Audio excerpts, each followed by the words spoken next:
Another day, another vlog. Hello Philippines and hello world. At heto nga matapos ang aking trabaho, nagpunta ako dito sa SM para maglibot. At 3 araw nga silang sale ngayon. Biyernes, Sabado at saka Linggo. Maglilibot lang ako pero may nagustuhan ako, nakakaloka.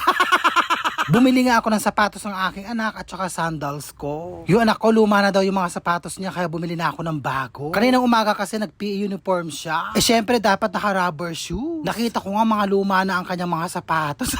Kaya sabi ko nga sa kanya, pupunta ako mamaya sa SM para tumingin ng sapatos niya. Mabuti na nga lang at may dala akong pera. Ang bala ko kasi sa Linggo ako bibili na kasama siya para maisukat niya. Baka kasi magkaubusan. Sa dami ba naman ng tao ngayon sa SM, nakakaloka. At yun nga, at nakabili na ako at maghahanap naman ako ngayon ng pagkain namin ni Maro. Sa dami nga ng pinuntahan ko, dito pa rin ang bagsak. Kakaloka. Dito sa Mang Inasal. Ito nga, at nakaupo na ako, hinihintay ko lang ang aking order kasi nga take out. Sobrang daming tao, inabot ako ng 30 minutos kahihintay. So heto na nga, at nakuha ko na after 24 years. Oh, mangan.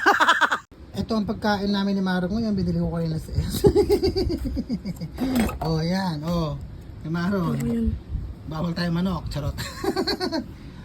Barbecue muna tayo ngayon. Kain tayo. Kain na tayo. Ang sarap dito, no? Sarap. Promise, ang sarap. Ano suka? Oh, suka. Suka. Isasaw ko. Saw ko. Sarap. Kumain tayo.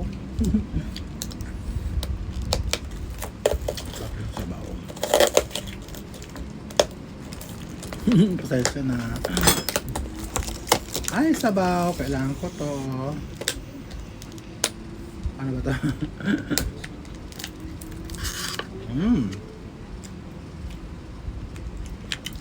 The best. Ang asin.